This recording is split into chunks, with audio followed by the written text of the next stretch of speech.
comment quelqu'un d'autre peut savoir mieux que toi ce qui est bon pour toi. C'est les mêmes choses qui font qu'on démarre, ou qu'on réussit au début, qui fait qu'on ne réussit plus après. Je dirais à n'importe quelle personne qui veut se lancer, n'attendez pas qu'on croit en vous, on ne croira jamais en vous. Ça fait cliché, c'est vraiment vrai. Et est-ce que tu te verrais enseignant justement en entrepreneuriat avec ton expérience? Ou tu penses que c'est pas pour toi, t'as pas assez d'expérience justement en la matière, ou alors ça t'intéresse pas tout simplement?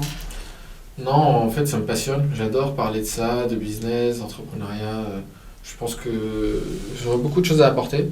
J'en parlais avec un influenceur en business qui s'appelle Thibault Louis et qui me posait la question. Et je trouve que j'ai une forte expertise sur comment passer de 6 chiffres à 7 chiffres. Tu vois, passer de moins d'1 million à plus d'1 million de chiffre d'affaires. Et je pense je vois beaucoup de gens qui bloquent et je sais très bien ce qu'il faut pour les amener.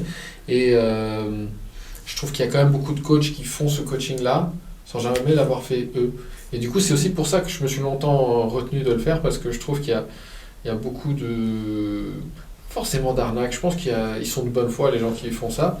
Mais comment tu peux expliquer aux autres une chose que tu n'as jamais faite? Parce qu'il y a une petite nuance, il y a beaucoup de petites nuances qui sont parfois des nuances techniques de business ou parfois des nuances de mindset que tu dois avoir pour scaler en fait. Et il y a, je crois que c'est John Francis, le créateur de la marque Gymshark. Ben Francis, je crois, c'est ça. Qui parlait de ça, qu'entre 300 000 et 10 millions, tu as beaucoup de moments où il a été prêt à sacrifier l'existence même de son entreprise pour continuer à scaler. Et c'est ça aussi le truc, c'est en fait, il y a forcément des moments de prise de risque où tu as une chance quand même que ça capote pour vouloir scaler. Donc il faut vraiment se poser la question, est-ce que je veux scaler déjà?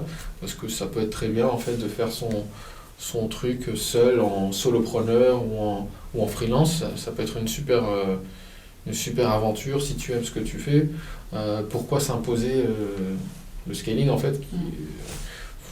Mais si tu penses que c'est pour toi et que tu as envie de le faire, alors il faut être prêt à prendre le risque de peut-être planter sa boîte.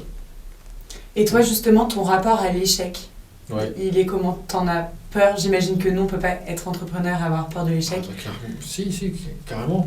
Moi, je pense que j'ai beaucoup grandi dans une culture de sois parfait, l'échec c'est impossible et tout ça. Et ça a été vachement difficile pour moi. Je pense qu'il y a des gens qui sont mieux câblés que moi pour ça et qui ont plus ce don à se dire je me trompe, c'est pas grave. C'est vraiment quelque chose sur lequel j'ai dû travailler. D'accord, parce que c'était ta culture familiale. Ouais, je pense que peut-être dans notre pays, t'es français? Mon père est français, ma mère est mexicaine.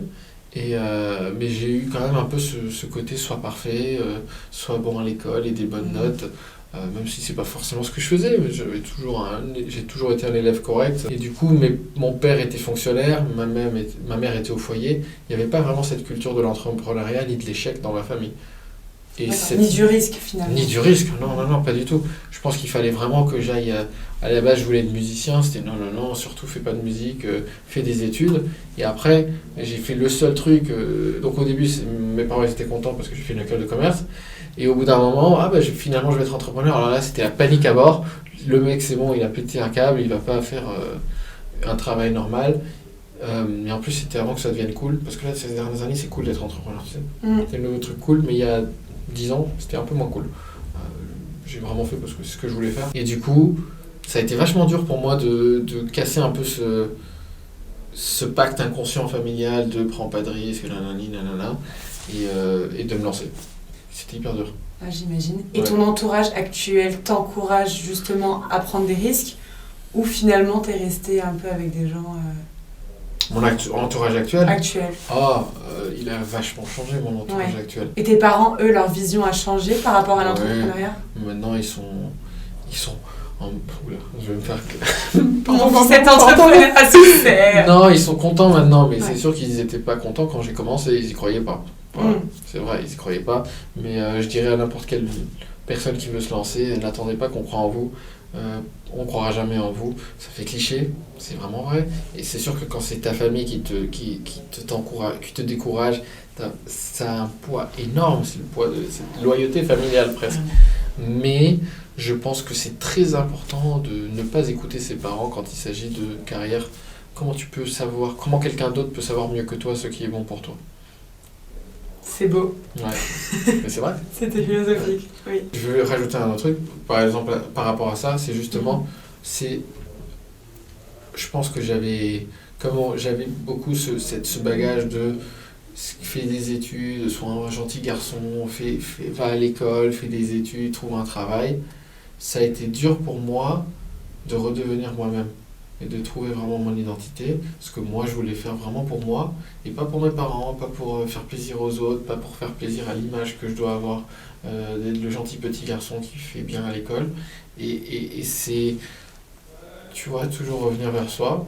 C'est pas un truc égocentrique, au contraire, C'est